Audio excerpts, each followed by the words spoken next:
Dopo i festeggiamenti per l'assegnazione delle Olimpiadi invernali a Cortina, il presidente Zaia già al lavoro, i giochi, la sfida più importante del Veneto assieme all'autonomia.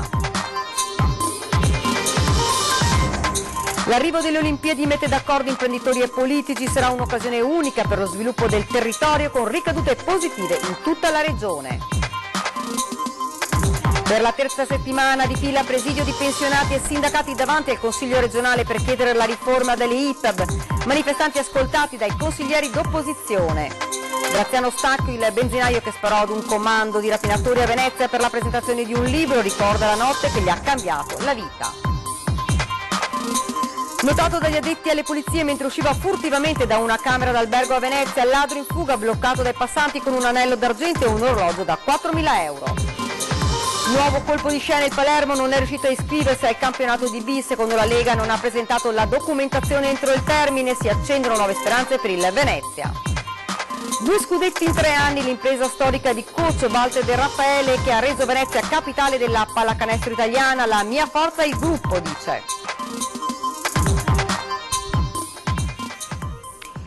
Buonasera e ben ritrovati dalla redazione di Venezia. Dunque questi i titoli: il giorno dopo la vittoria il governatore Luca Zaia guarda al futuro delle Olimpiadi 2026 Cortina-Milano, entro un mese la nascita della governance con la scelta di 2 nomi a guidare la macchina organizzativa. Intanto arriva il grazie ai veneti per l'appoggio di questi mesi.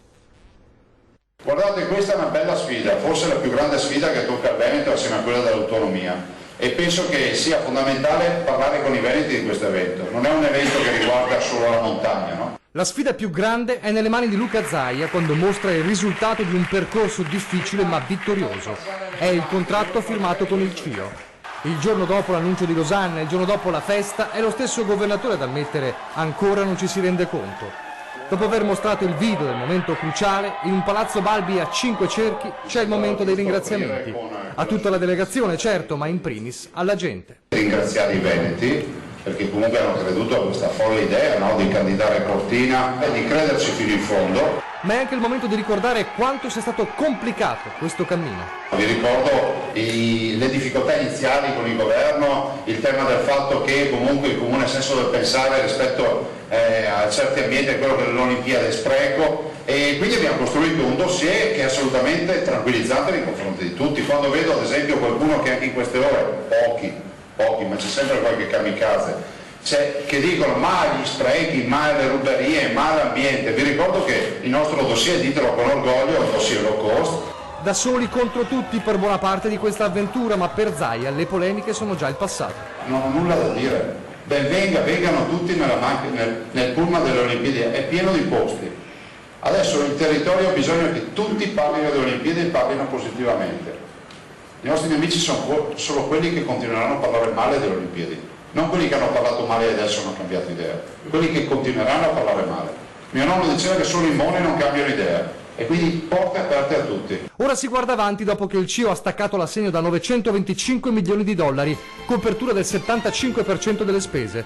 Tutto risolto? Nemmeno per sogno. Ci sarà da lavorare tanto, tantissimo, da subito. Infrastrutture, collegamenti, fare rete. Entro un mese e mezzo, annuncia, si chiude la partita della governance, la macchina che gestirà i giochi, e Zaia avverte. A noi non interessa che che diventi un cimitero degli elefanti, che arrivi gente che non, magari, come si può dire, politici di ritorno, altre robe, di questo vi garantisco io che non li vedete su queste strutture. Ci saranno manager con visione industriale. Le stime parlano di un appuntamento che produrrà una ricchezza accumulata di 2,3 miliardi nell'arco di tempo 2020-2028, con possibilità di ricavi che si estendono fino a 3 miliardi di euro per Milano e Cortina. Insomma, vogliamo ridare look e visibilità e appeal a questa montagna veneta che ha, ma deve ancora fare un salto di qualità migliore nell'interesse della gente di montagna. Dalla montagna veneta se ne vanno ogni anno migliaia di persone dalla provincia di Belluno, e penso che questa sia la cura da cavallo per la montagna veneta. È inutile stare lì con carezza con i guanti per non sarà niente o con le pacche sulle spalle. Sfida dura, ma che si deve giocare. Noi veneti non siamo abituati a stare lì a aspettare che piova, cioè se non viene la piova se la andremo a procurare in qualche maniera. E quindi ben venga non questo pensiero ma questa nuova sfida.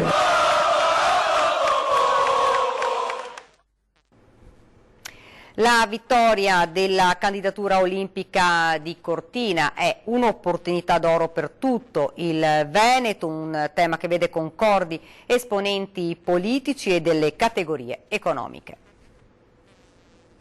Non è solo sport, attorno a questo si muoverà tutta una macchina organizzativa che avrà dei riflessi straordinari nell'economia del nostro Veneto. Il lavoro che è stato fatto grazie al Presidente Zaia è stato corposo, è stato assolutamente non improvvisato. Mi ricordo quando tanti dicevano sì, insomma, hanno presentato la candidatura così per presentarla. In realtà no, c'era dietro un dossier molto elaborato. I 5 cerchi della bandiera olimpica possono finalmente sventolare in Consiglio regionale a Venezia. I giochi invernali del 2026 a Cortina e Milano sono realtà. Tra gli esponenti della Giunta e tra i banchi della maggioranza a Palazzo Ferrofini si tratta di una vittoria che ha un autore indiscusso. Il Presidente Zaia, che inizialmente aveva avuto un sacco di critiche, soprattutto anche da parte dell'opposizione qui in Consiglio regionale, che aveva presentato un dossier scadente e quant'altro, invece alla fine possiamo dire che questa è una vittoria anche e soprattutto del Presidente Zaia, che ci ha creduto fino all'inizio e ha portato a casa questo grande risultato.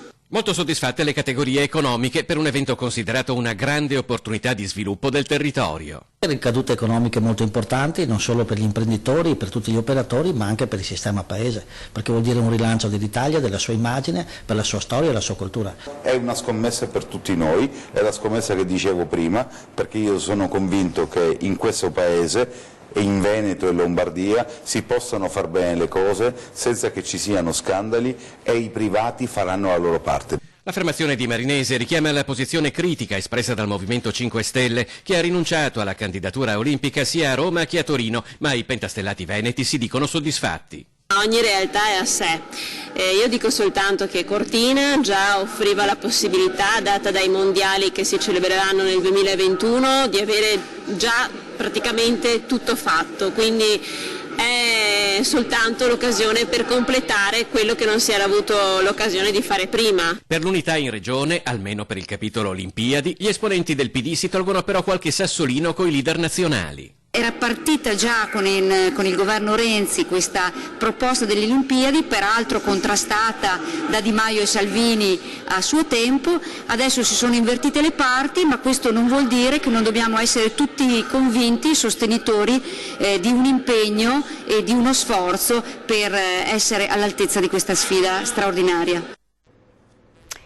Nuovo presidio di protesta a Venezia per chiedere una riforma delle case pubbliche di riposo. Una delegazione di manifestanti è stata ascoltata in Consiglio regionale dai gruppi di minoranza. Perché qua oggi sì? Per la questione della legge sugli IPAB, che è un sacco di anni che è lì ferma, che non si fa niente, quindi è importante prendere qualche decisione anche a livello regionale. Pensionati, lavoratori del comparto, cittadini, sindacalisti si ritrovano ancora una volta in presidio davanti al Consiglio regionale per chiedere una riforma degli istituti pubblici di assistenza e beneficenza o case pubbliche di riposo, già peraltro prevista da una legge statale del lontano 2000. Con una popolazione sempre più anziana e magari anche non autosufficiente, si rinnova così la richiesta di mettere mano al settore. Un po' di più sensibilità nei confronti delle persone che hanno bisogno, insomma. Vedo che è un po' di non dico noncuranza, ma di superficialità sì, insomma. Se non si fa questa riforma si dà man bassa al far west del privato che consiste in una carenza di progettualità, ma soprattutto una carenza di qualità dei servizi. Ormai da 10 anni non si aumentano le quote sanitarie per gli anziani nelle case di riposo e le case di riposo costano sempre di più, le case di riposo stanno diventando case di riposo per ricchi. La scena in Care Larga 22 marzo non è inedita, è la terza settimana che si forma un presidio in concomitanza con la seduta del Consiglio regionale. La riforma deve essere fatta, quindi noi continueremo a presidiare, non le so dire con che tempi, con che modi, ma le nostre azioni di presenza sul territorio per richiamare alla responsabilità il Consiglio regionale, questo sì, continuiamo a farlo. Questa volta però, alla fine, le porte di Palazzo Ferrofini si aprono davvero. Le apre Stefano Fracasso, capogruppo del Partito Democratico. Una delegazione dei manifestanti viene ascoltata dai gruppi consiliari di opposizione. Questo non fare sta favorendo i fondi immobiliari privati che di sicuro non offrono un servizio elevato nello standard, ma anzi estraggono da questa necessità e da questo bisogno sociale interessanti profitti per loro, ma non per la comunità. Ringraziamo intanto i gruppi di minoranza che si faranno portavoce di queste istanze che nascono dai territori e ci auguriamo e speriamo che alla fine questa riforma arriverà anche con il contributo che abbiamo cercato di dare di proposte e di idee in tutto questo periodo.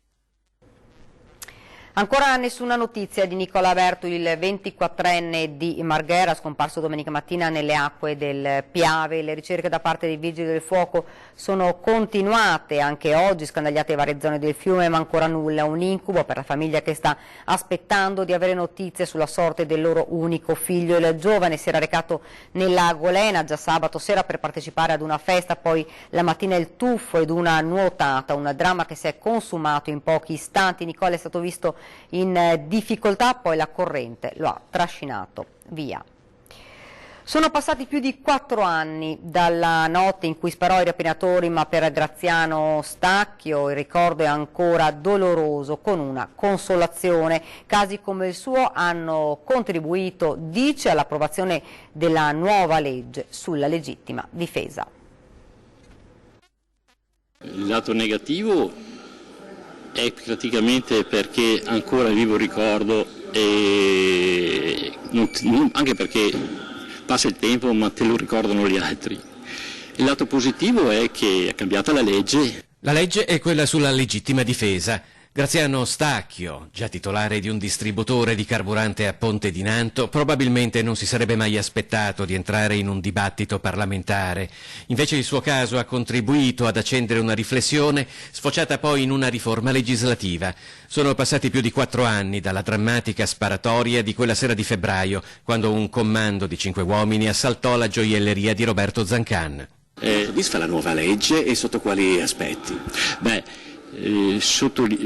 Mi soddisfa perché almeno è stato fatto qualcosa.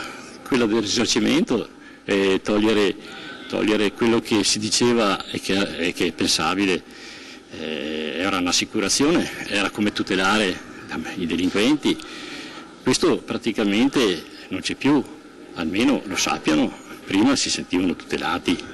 E sicuramente adesso devono pensarci di più, ecco, e poi un po' l'aumento delle pene, meno finirà questa ecatombe di entrare nelle case altrui di notte. Ha sempre tenuto un profilo molto basso Graziano Stacchio e non è stato facile quando il suo è diventato un caso mediatico, giudiziario e politico di livello nazionale.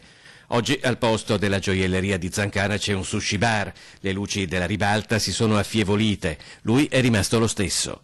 Penso di aver fatto la mia parte, io non ho aspirazioni politiche e neanche non mi interessa, per carità, però diciamo come nonno, come padre e come nonno, per dare un futuro migliore in una società più giusta, io ho sempre creduto nella giustizia.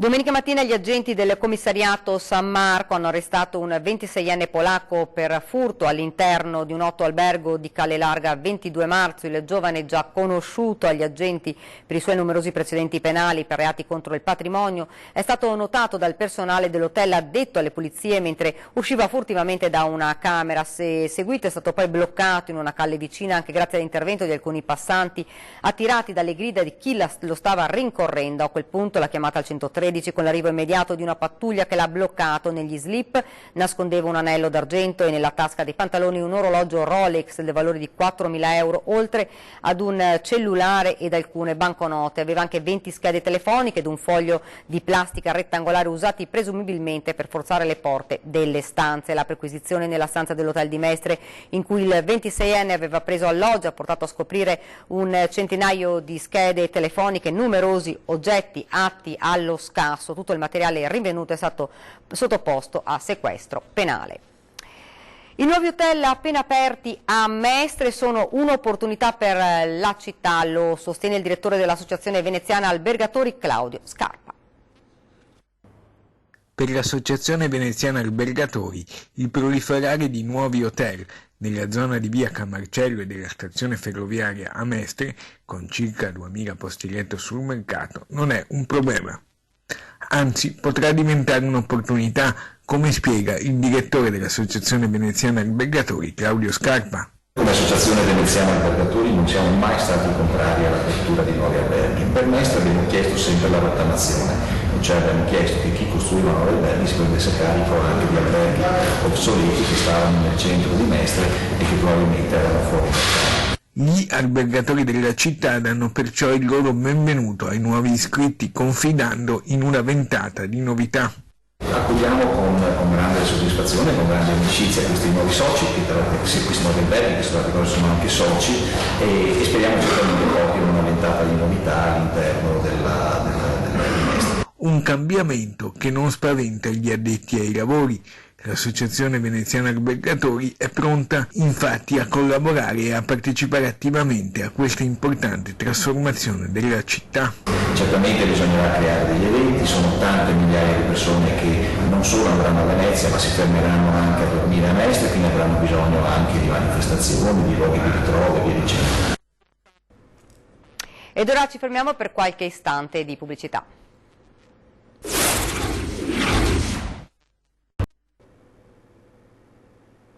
Siamo tornati nuovamente in studio con l'edizione veneziana dei nostri telegiornali. Nuovo colpo di scena, il Palermo non è riuscito a iscriversi al campionato di B. Secondo la Lega il club rosanero non ha presentato la documentazione richiesta entro il termine ultimo, cioè la mezzanotte.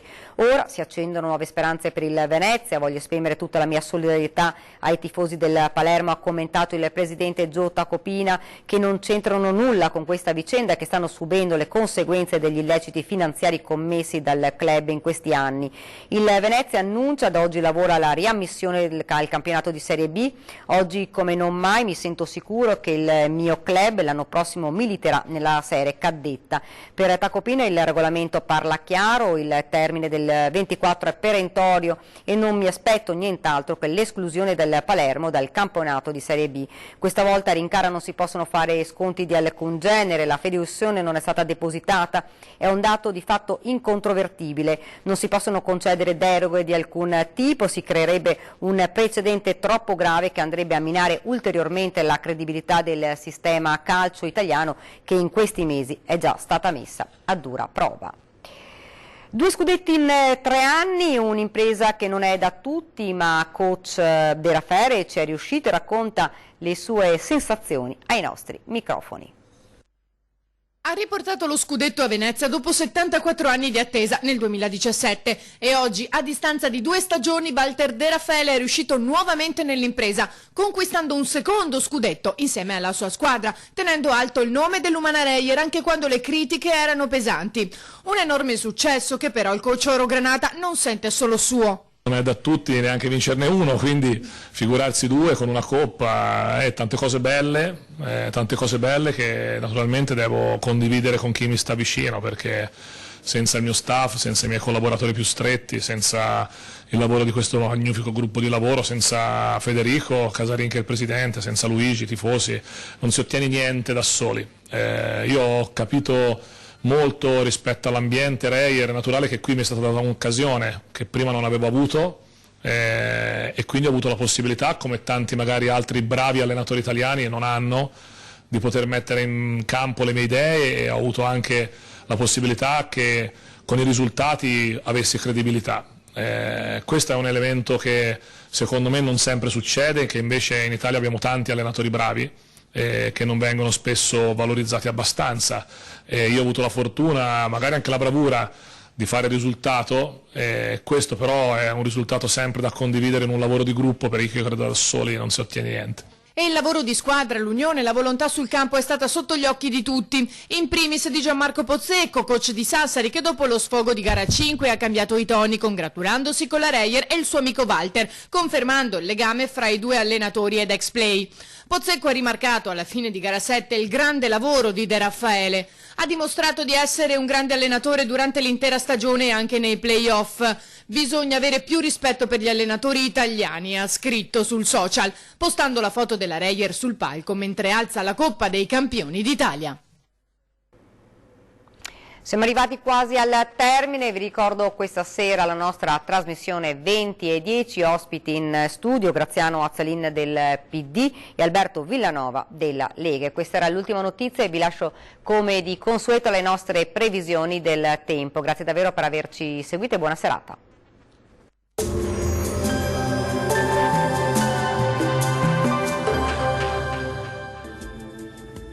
Ben ritrovati al meteo.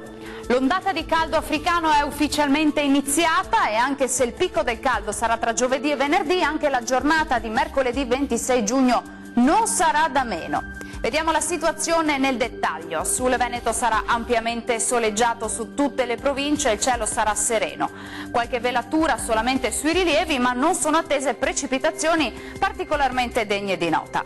Temperature minime tra 19 e 24 gradi, massime piuttosto calde, comprese, lo vedete, tra 31 e 36 gradi.